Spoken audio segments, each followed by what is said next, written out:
الحمد لله رب العالمين، والصلاة والسلام على سيد الأنبياء والمرسلين وعلى آله وأصحابه ومن تبعهم بإحسان إلى يوم الدين.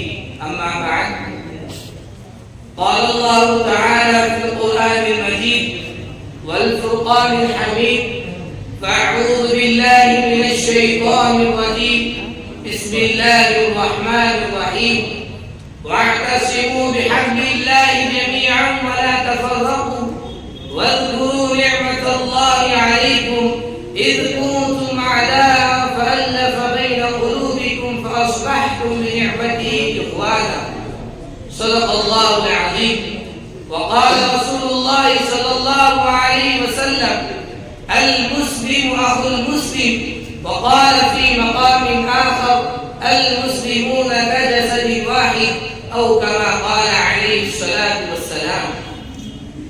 نفرت کی بات ہے نہ عداوت کی بات ہے، نفرت کی بات ہے نہ عداوت کی بات ہے، میری زبان پہ صرف محبت کی بات ہے.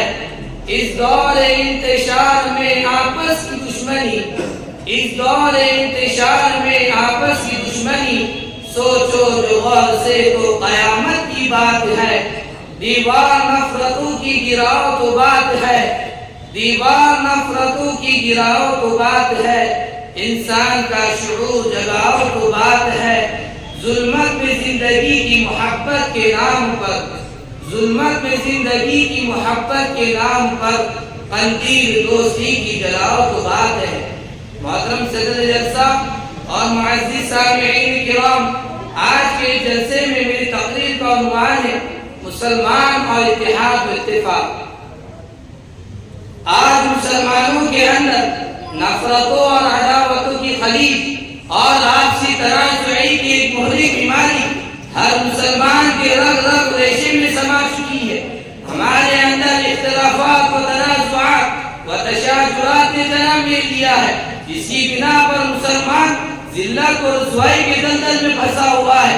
مسلمانوں کی مختلف جماعتوں اور تنظیموں میں آپسی اتحاد و اتفاق باقی نہیں. کوئی اپنے آپ کو سنی کہتا ہے، کوئی اپنے آپ کو شیعہ کہتا ہے، کوئی اپنے آپ کو بریلوی کہتا ہے، کوئی اپنے آپ کو دیوبندی کہتا ہے. مسلمانوں کی مختلف تنظیموں نے آپسی اتحاد و اتفاق کو باقی نہیں رکھا. ایسا کیوں ہو رہا ہے؟ اس کی وجہ کیا ہے؟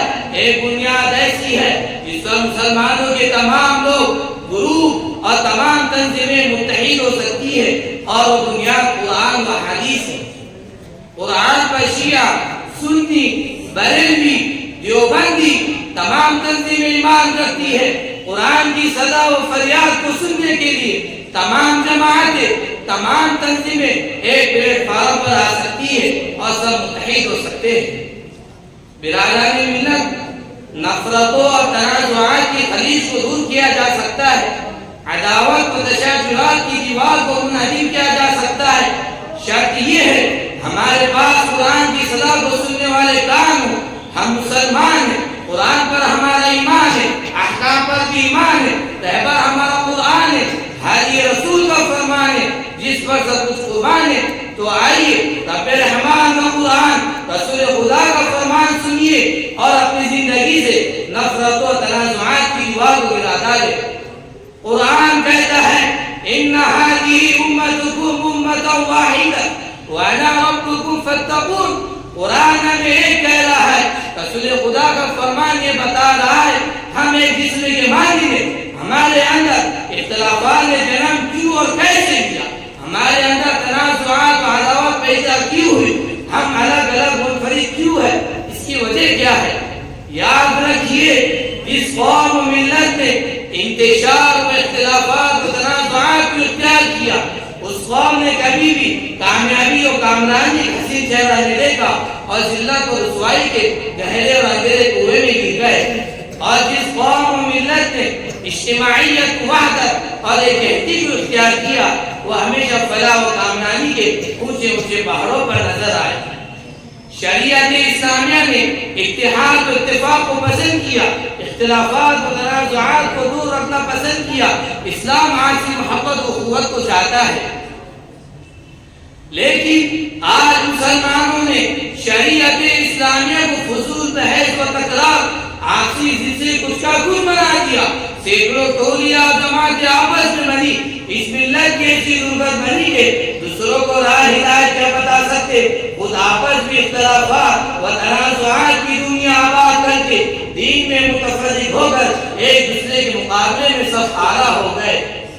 کسی شاعر نے کیا خوب کہا، منفعت ایک ہے اس قوم کی نقصان بھی ایک، منفعت ایک ہے اس قوم کی نقصان بھی ایک ہی سب کا نبی، دین بھی، ایمان بھی ایک، حرم پاک بھی، اللہ بھی، قرآن بھی ایک، حرم پاک بھی، اللہ بھی، قرآن بھی ایک، کچھ بڑی بات کی ہوتے جو مسلمان بھی ایک۔ محترم حضرات، ابھی وقت ہے تفریقہ بازی و مناظرہ بازی کر دو، ایک پلیٹ فارم پر آ جاؤ۔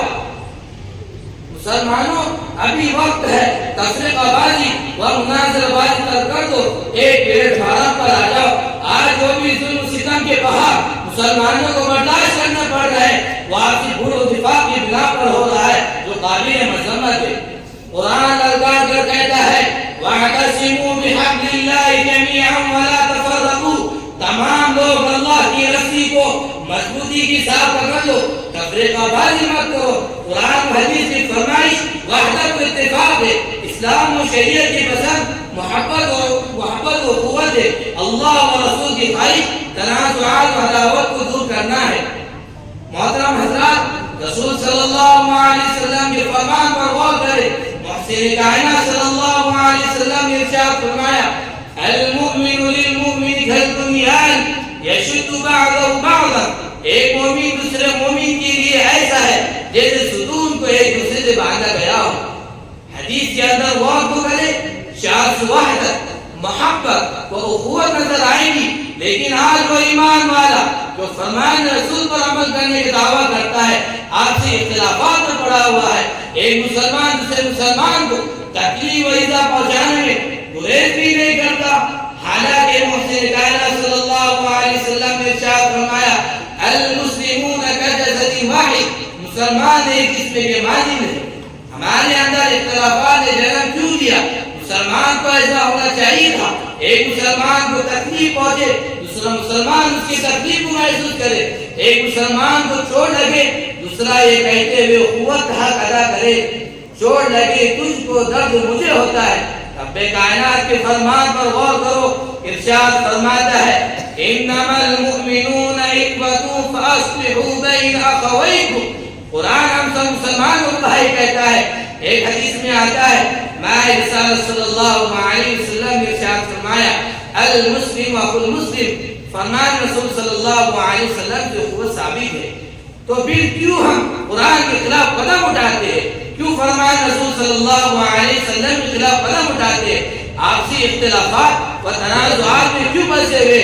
ہم سب قرآن و حدیث کی آواز پر لبیک کہتے ہیں، اس پر ایمان رکھتے ہیں، تو آئیے اختلافات و تنازعات کو ہم اپنی زندگی سے دور کر دیں، عداوت و تنازعات کو آپس سے دور کر دیں، ہم تفریقہ بازی و مناظرہ بازی کو پھر سے ختم کر دیں۔ اللہ تعالیٰ سے دعا ہے کہ ہمیں قرآن و حدیث کو دستور العمل بنانے کی توفیق عطا فرمائے اور اتحاد و اتفاق اور وحدت جیسی نعمتوں سے نواز کر اختلافات میں انتشار و تنازعات جیسی منحوس لعنت سے ہم سب کی حفاظت فرمائے۔ میں ایک شعر پر اپنی تقریر ختم کرنا چاہتا ہوں۔